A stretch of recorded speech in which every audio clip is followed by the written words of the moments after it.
I call the Honourable Leanne Dalzell. Mr Speaker, I think it is a shame that we could not reach consensus on this bill because the underlying principle that I think the government was trying to espouse when they used the expression justice must not only be done, it must be seen to be done, is precisely the point that we've been making on this side of the House.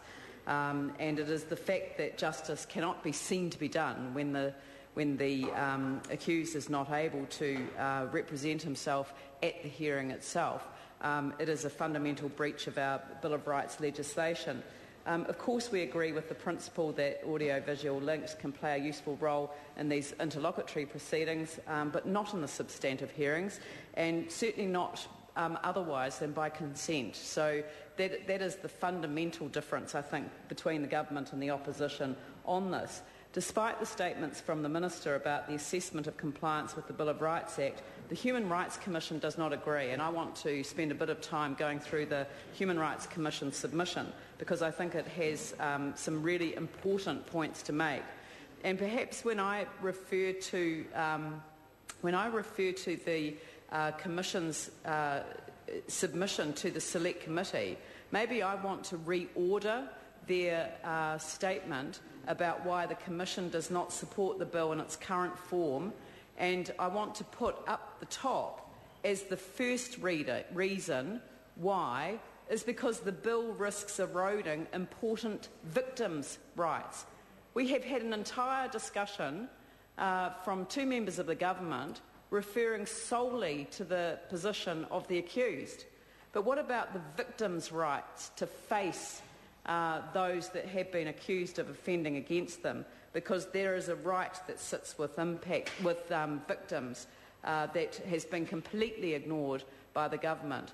Let me just read through all of the reasons why the Commission doesn't support the bill in its current form and why it believes that it does not comply with certain rights in the New Zealand Bill of Rights Act and are incompatible with the international human rights instruments, particularly the right to a fair and public hearing, the right to be tried in his presence, and the right of the accused to defend himself in person.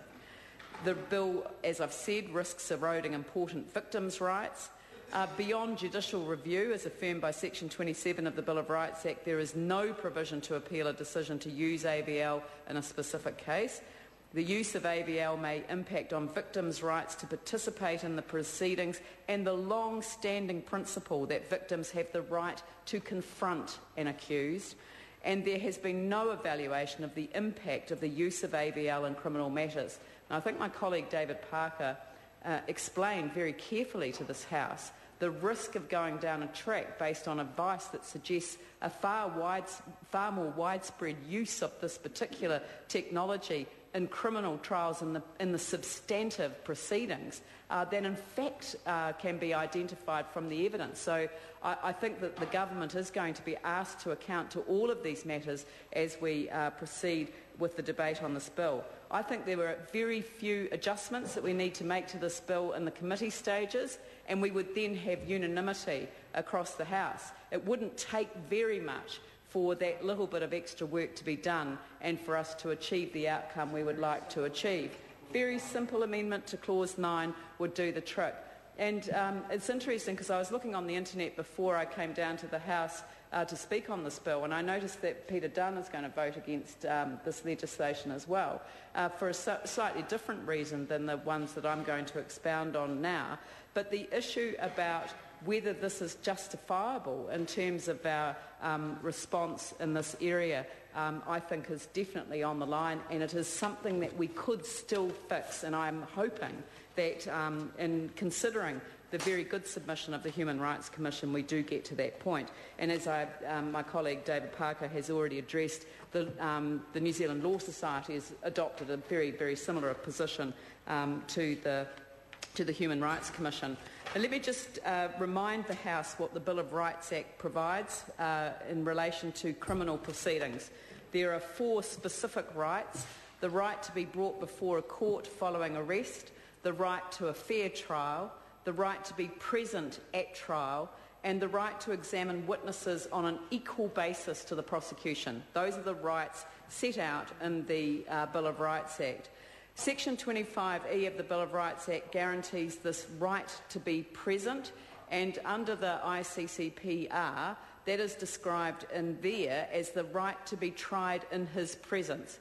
And it is to present a defence. That is the right that is enshrined in our Bill of Rights Act. The expression present, if you looked up the dictionary definition, means being in a specified place. So the ability to bring people into substantive proceedings, and I really want to focus on substantive procedures. I'm not talking about some of the interlocutory matters, which we all agree can be easily dealt with by way of AVL.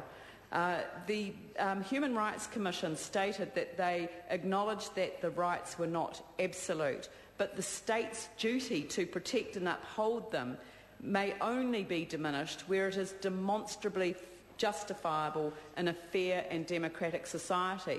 Well, we haven't had that justification because the Crown Law Office has essentially provided advice to the Minister that there is no question of a challenge to the Bill of Rights Act, and yet on the face of it there is. So I hope that as we go through the debate on this bill, there is some focus from the government on why it is that the Human Rights Commission has such an entirely different perspective on the application of the Bill of Rights Act in terms of this legislation than in fact the Crown Law Office does.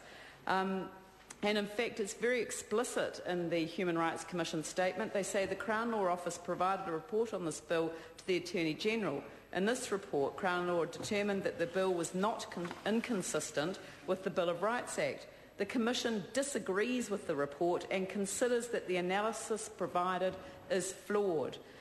In its advice, the Crown Law Office conflates practices in which evidence of witnesses can be given by AVL with that of an accused being entitled to be present and to give evidence in person. And then they talk about the Maryland and Craig case, which apparently was the justification for the position that Crown Law took.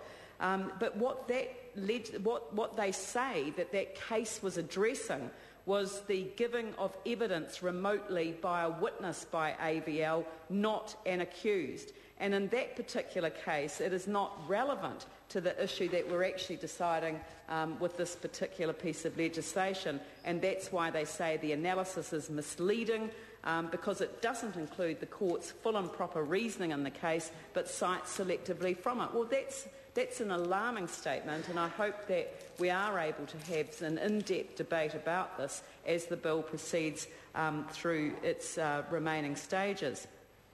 And what the Commission did not consider, what the Commission did not consider was a factor, was that there has to be an important public policy reason for the extensive use of AVL in criminal matters.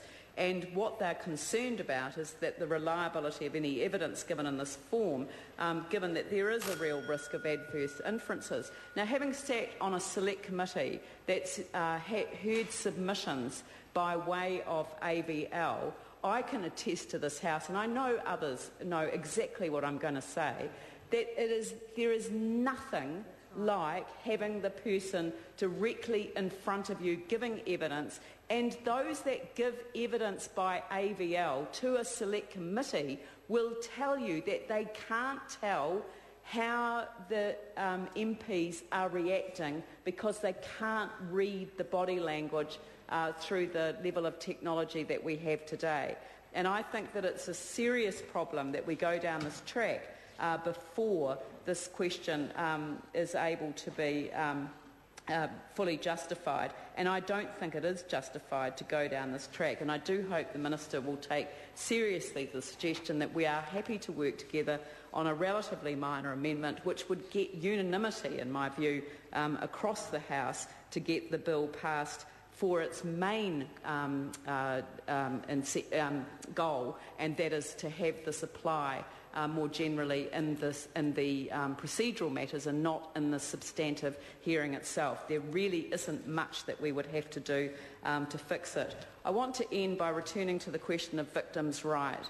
victims' rights. What the Human Rights Commission made very clear was that although the state has a duty to protect persons where a crime is committed against a person, it is the victim that has the corresponding right to demand that an offender be tried, to participate in proceedings, and to be present to observe the exercise of